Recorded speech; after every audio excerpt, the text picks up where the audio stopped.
Ngayong araw na to, gusto kong sagutin yung tanong na, Coach, paano ka ba mag-break in? Kasi nga, si Prince, ang solid daw. Bukod sa maalaga ko, yan, kita nyo naman, may bubong na pero may cover pa pag hindi ko siya ginagamit. Lalo na ngayon, no? Parang ito, bubuhos na naman yung ulan. Hanggat maaari talaga, ayokong nabababad sa ulan eh. Anyway, going back sa break in, paano daw ba mag-break in? Yung tamang break in, ang dami kasi nating naririnig, no? Yung may soft, saka hard. Yung soft, yung mga 40, 50 lang daw yung takbuhan. Yung hard naman talaga sinasagad lang nila, no? Ako mga ka-rides, personally, sasabihin ko na kagad sa inyo, hindi ko nasusunod yung 40 to 50.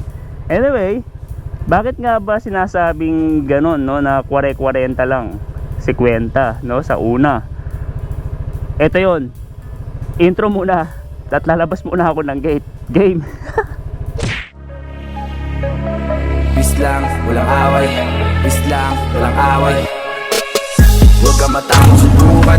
Dapat palagi bit-bit ang itlog. Bit-bit, bit-bit, bit-bit, bit-bit. Okay mga karay, so going back to sa usapan natin. Bakit nga ba ganun lang madalas nating naririnig, no? Bakit nga ba 40-50? Actually, marami na akong mga kakilala at natry ko na rin naman dati, no? Na kahit bago lang yung motor, pwede mo naman talaga siyang isagad nung mga hataw talagang takbuhan. Wala naman nangyayari. Tinatawag nilang hard break in. Hindi naman daw yung, para sa akin lang to mga ka-rides, hindi naman yung sa kung lalakas or magiging bano yung motor mo kapag hindi mo hinard break in. Wala yun, no? Sa totoo lang, kahit paano mo siya i-break in, wala namang problema. Pero kasi bakit nagkaroon ng standard ng mga 40-50? Ito mga ka-rides, sa pananaw ko lang, tignan nyo na lang o isipin nyo na lang kung tama ba yung sasabihin ko rito. Sa mga maniniwala, di ba, nagkasundo tayo. Sa mga hindi naman, sasabihin sa akin, oh, banu si Coach, kasi nga naniniwala sa 40-50. Bahala kayo, okay? Basta ako, ang masasabi ko lang, doon lang ako sa safe side. Bakit nga ba ako naniniwala doon sa 40-50 na break-in? Ito kasi yun. Yung 40-50 na yan, mga ka-rides, sa pananaw ko, hindi naman yan sa motor. Hindi naman yung motor yung iniingatan mo dyan eh, na baka magka-problema kapag hinataw mo, sinagad mo kaagad ng takbuhan. Para sa akin mga ka-rides, ang iniingatan mo dyan yung sarili mo. Parang reminder lang niya sa atin eh, na kapag bago lang yung motor, 40-50 lang isagad mo sana. Bakit? Siyempre, ginagamit mo pa yung motor eh, di ba? Bihirang bihira, no? Sa pagkakaalam ko, sobrang bihirang bihira yung tao na paglabas ng motor, pagsakay niya kahit bago yung motor, kabisado ka agad, hataw ka agad. Ako personally, nung unang labas ko na ito, siyempre naninibago rin ako, no? Lahat naman tayo maninibago kapag bago yung motor. Maninibago ka doon sa feeling nung motor, sa pakiramdam, gaano ba siya kabigat, paano siya imaneho. Actually, paro dun yun eh, yung 40-50. Para sa akin, it is just a reminder na huwag ka munang humataw habang ginagamay mo pa yung motor, diba? Tapos sasabihin sa atin, after 500 first change oil, saka mo na pwedeng medyo bilis-bilisan yan. Mga ka-rides, come to think of it, bakit sinasabing ganun? Siyempre, kapag naka 500 kilometers ka na, malaki na yung chance ang kabisado mo na kahit papano yung bigat ng motor mo, yung handling niya. Kaya pwede ka na rin lumagpas sa 40-50 takbo. Mas nagagamay mo na siya. Yun lang yun mga ka-rides eh. Para sa akin sa pangunawa ko okay. Kaya ito, kikita nyo, ang sikip ng daan papasok sa trabaho ko. Nakaka 40 ba ako? Kung napapansin nyo, no, sa gauge ko, ayan lang, 20-20. Ihinto ka agad. Hindi ko talaga nasusunod yun. So para sa akin mga ka-rides, just so you know, no, yung parang ko ng pag-break in, wala eh, hindi ko na iniintindi yung 40-50 or hard break in. Basta papasok ako, magdadrive ako kung ano ibibigay sa akin ng pagkakataon, kung ano ibibigay ng traffic situation, yun lang, idadrive ko siya. Pagdating ng first 500 or first 1,000, kahit alin pa dyan, mag-change oil ako, tapos ganun kasimple. Okay, ngayon kung makapunta man ako sa isang part na medyo maluwag, tapos talagang alam kong safe na safe ako, safe yung mga tao sa paligid ko, tapos may pagkakataon na talagang kahit papano medyo bumilis-bilis tayo, bibilis-bilisan ko, wala namang problema. Kung ano yung hinihingi ng pagkakataon, binibigay ko lang din. Tapos basta I make sure lang na safe ako unang-una ako safe, kasi nga pamilyado tayo, no? Pangalawa, safe yung tao sa paligid ko, yung hindi ka makakaabala ng madidisgrasya mo. Yung, di ba? Kasi tanongin mo muna sarili mo bago ka maghataw, tanongin mo muna yung sarili mo, kaya mo ba? Kaya mo bang harapin yung ibibigay niya sa iyo kung sakali?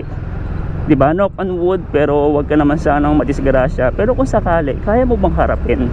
Unang-una, pagpapagamot mo. Pangalawa, yung motor mo, kaya mo bang ipaayos? Baka mamaya pare-pareho tayo, di ba? Installment. Tapos sasabihin nyo, ay wala na, pahatak ko na yun kasi sira na. Di ba? Kita nyo ugali yun, di ba? Di ba mali? Pangatlo, kaya mo bang harapin yung madidisgrasya mo? Kaya mo ba siyang ipagamot? Kaya mo bang bayaran yung damage na ibibigay mo sa kanya, yung perwisyo na hindi siya makakapasok sa trabaho? Paano kakain yung pamilya niya? Yun mga ka-rides. Okay, ngayon sa malalakas ang loob at hindi ako iniintindi, bahala kayo, no? Ibas nyo ako na ibas, sabi nyo banu ako, banu na ako kung banu, wala akong pakialam. Diba? Di kayo na magaling, kayo na mabilis. Kung gusto yung heartbreaking, hataw kayo.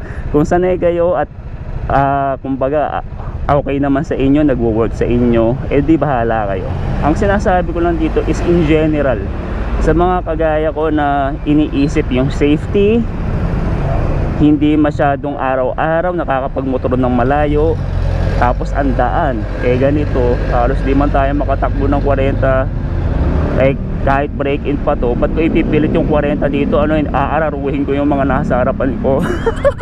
Di ba, no? So sundin nyo ko at intindihin nyo yung sinasabi ko, bakit may ganong sistemang 40-50, at kung bakit ako in particular sa pamamaraan ko, wala akong pakialam kung ano na yung tinatakbo ko. Kasi nga sa totoo lang, ito lang yung tinatakbo ko araw-araw, ganto kasikip, ganto ako kabagal, pero wala akong problema dyan. Kasi ang iniisip ko pa rin, mas mabilis pa rin ako kaysa sa naka 4 wheels ako sa ganto kasikip, no? Sa mga nagtatanong naman sa fuel consumption, wait lang mga ka-rides, no? Simula nung nagpakarga ako ng 7.7 liters, ito pa lang din yung nababawas sa gasolina ko. So inaantay ko muna yan at yung reading ng odo ko para mabigyan ko kayo ng, kumbaga ano lang to, no? Tansya pa lang, hindi pa talaga to yung gas consumption kung sakali. Pag naubos na yan, bakit? Kasi kaya hindi ko pa kayo mabigyan ng talagang sa tingin ko malapit-lapit do sa katotohanan na gas consumption. Dahil nga bago to, ugali ko mga ka-ride, sa umaga binubuksan ko yung makina or ino-on ko yung makina ng mga hanggang 10 minutes, no? 5 to 10 minutes.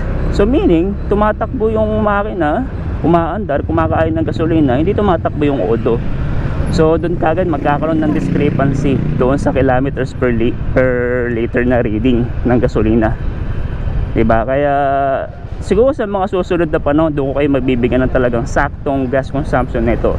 Pero for now, ito sineshare ko sa inyo mga ka-rides, paano yung break-in ko. Wala, yun yung sagot ko. Diba? At yun nga, ulitin ko lang, yung 40-50, reminder lang sa atin yun, hindi yun sa motor. Kasi yung motor, naku, makina yan mga ka-rides sobrang liit ng chance na kahit ihataw mo yan, magkakaproblema. Pero ikaw bilang tao, hindi mo pa kabisado yung motor, bagong bago, ihataw mo kagad, doon mas malaki yung chance na magkaproblema tayo. Bakit? Ikaw mismo tao magkakaproblema, kasi nga hindi mo pa ganun kagamay yung handling nung motorsiklo mo. Kaya yun yung pinapayo sa atin, at yun lang din yung pinapaliwanag ko sa inyo sa 40-50. Para sa akin mga ka-rides, no, ang longevity ng makina ng kahit anong sasakyan, hindi naman yan dun sa kung paano mo siya break in Kasi sa pagkakaalam ko, correct me if I'm wrong, bago ilabas yan ng manufacturer, tinatry naman na talaga nila yung makina niyan, kung ayan ba ay sasabog or mawawasak kapag pinaandar. Sa pagkakaalam ko, pinapaandar naman talaga yan bago ilabas talaga sa market, no?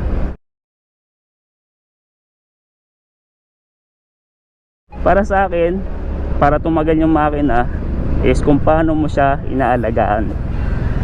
yung regular change oil, yung regular maintenance, pinapa-check up mo ba yan kapag dapat na i-check up. So mga ka-rides, nandito na ako sa trabaho. Always remember, peace lang, walang away.